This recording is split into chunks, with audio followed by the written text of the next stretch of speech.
Bien, bonjour, je suis Bernard de Françu et je suis agriculteur à Villers-Châtel, dans le Ternois, centre-ouest du Pas-de-Calais.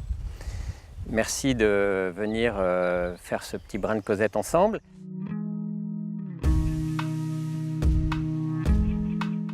Je suis assez partisan pour ma part de travailler et de reconquérir, non pas lutter contre l'amoindrissement de la biodiversité, mais vraiment la reconquérir sur mon territoire. Mon territoire, c'est une ferme relativement grande taille et en grande culture qui fait 170 hectares et qui est assez bien groupée. Alors si ce regroupement des parcelles a été très intéressant sur un plan organisationnel, en revanche, ça donne une moyenne de parcelles qui est de l'ordre de 15 hectares et qui, par ailleurs, pose un certain nombre de problèmes sur ce sujet de la biodiversité.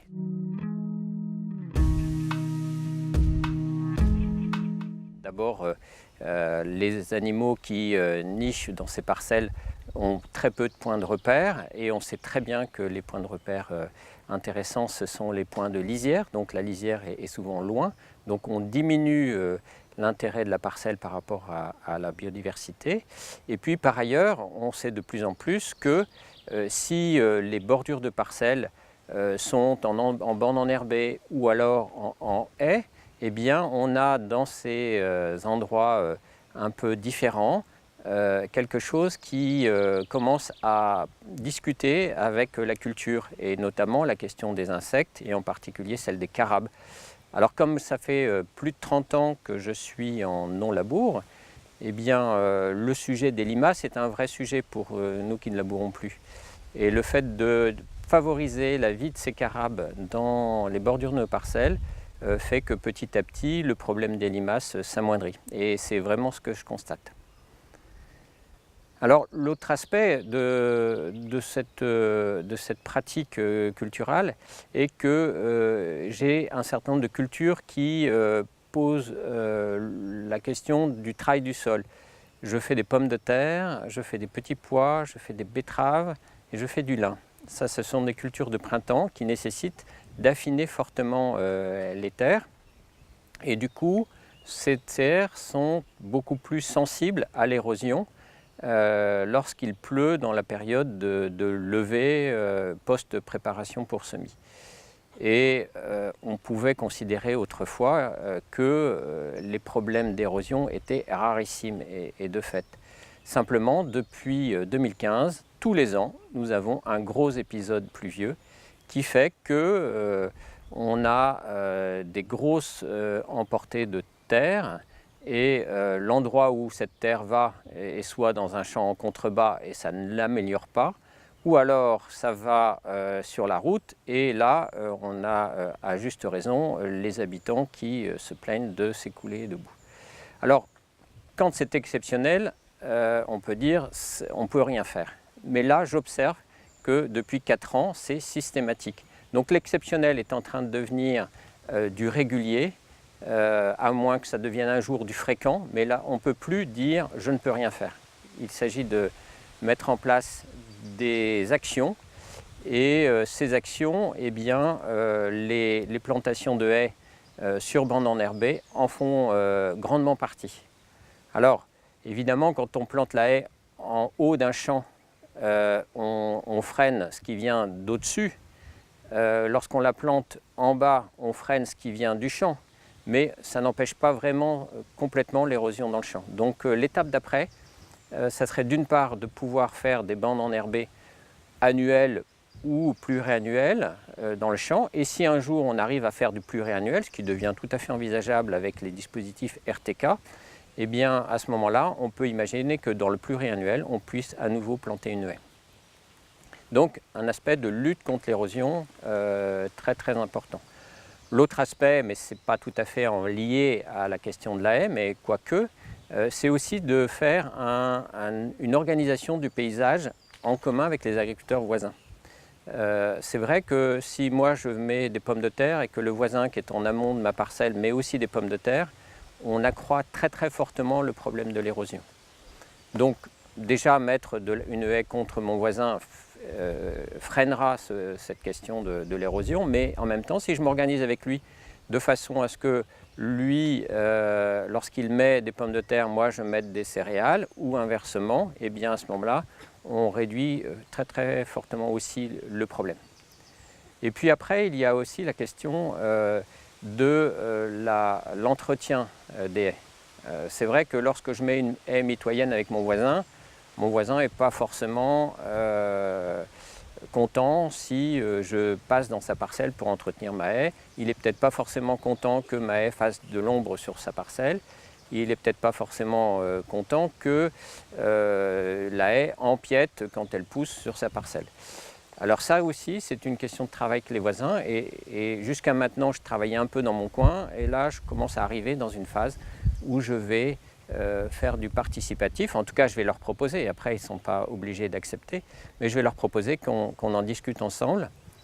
Parce que c'est aussi pour moi une préoccupation qui est comment je peux transmettre ce que je suis en train de faire.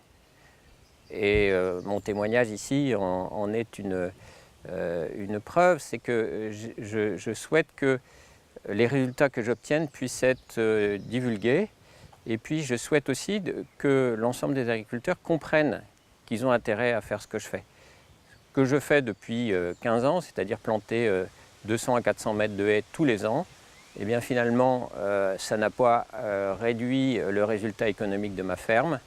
Et au contraire, ça m'a donné un plaisir nouveau, moi qui suis ornithologue amateur. J'ai eu vraiment beaucoup de plaisir à voir ces haies pousser, à les entretenir et à revoir petit à petit la vie arriver dans mes champs.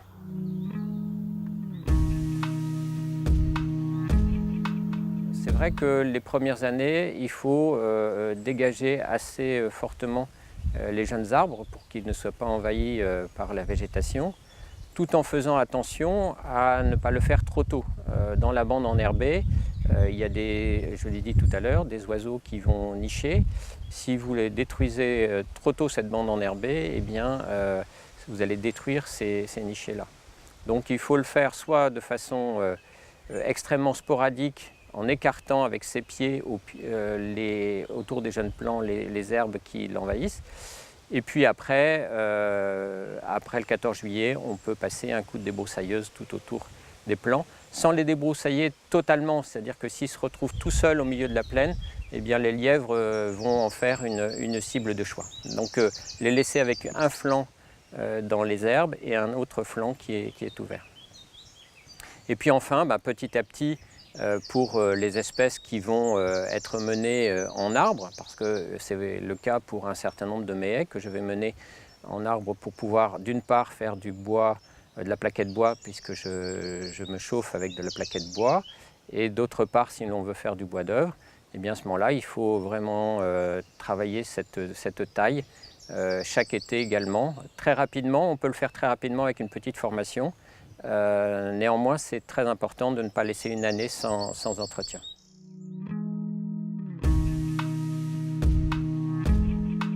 Quand j'étais gamin, je vivais dans ces milieux pleins d'oiseaux et du coup, j'en suis devenu ornithologue amateur. Et donc je passe mon temps, quand je suis dans mon tracteur, quand je traverse mes parcelles, à observer ce qui s'y passe et qu'est-ce qui s'envole de ces parcelles. Et c'est vrai, ce n'est pas ma propre découverte, mais c'est général. L'ensemble des observateurs ornithologues se sont aperçus, et vous avez probablement entendu ça, que la population d'oiseaux dans nos pays européens a considérablement décru depuis une vingtaine d'années. Alors évidemment, on ne va pas toujours condamner l'agriculture, ce n'est pas forcément la faute de l'agriculture, c'est multifactoriel. Mais ça n'empêche pas de se poser la question, qu'est-ce qu'on peut faire pour enrayer cette chute? Et c'est la raison pour laquelle je cherche aussi à reconquérir la biodiversité. Le deuxième aspect, c'est que si on a une bande enherbée en même temps qu'une haie, eh bien on favorise non seulement les oiseaux qui vont dans les haies, mais on favorise aussi les oiseaux qui nichent au sol, comme la perdrix, la caille, le bruant proyé ou l'alouette, qui sont des oiseaux qui sont extrêmement menacés par la rapidité à laquelle leur population décroît. Et puis, j'ai choisi du coup de prendre la perdrix comme indicateur de la biodiversité sur mes terrains, un peu comme la truite est choisie pour l'état naturel des rivières. Ben, la perdrix s'y prête très bien pour des grandes cultures parce que c'est un oiseau qui est sédentaire, donc qui va rester sur ce territoire. Et donc si ce territoire n'est pas propice à son développement, eh bien c'est vraiment mes pratiques qui l'impactent. Et donc si je vois que l'effectif de perdrix se développe, à ce moment-là, ça veut dire que mes pratiques ont un effet bénéfique pour la perdrix. Mais la perdrix étant un indicateur, ça veut dire que probablement les autres espèces d'oiseaux, pas seulement les espèces d'oiseaux, mais aussi les insectes ou d'autres, les insectes butineurs, les insectes coléoptères seront favorisés. Donc c'est important de réfléchir à la qualité de ce qu'on est en train d'installer. Donc la variété des essences qui sont implantées dans la haie, des essences qui sont quelquefois qui apportent des fruits, donc pour qu'il y ait de la ressource, qui apportent, si l'on peut aussi, du nectar pour les oiseaux et les insectes pollinisateurs, des arbustes qui gardent leur feuillage en hiver aussi pour la protection. Donc ce mélange-là est important. De même que le mélange dans la bande enherbée, si on peut avoir un mélange de graminées qui retiennent la terre lors de l'érosion, mais qui aussi contiennent des plantes mellifères ou des plantes légumineuses.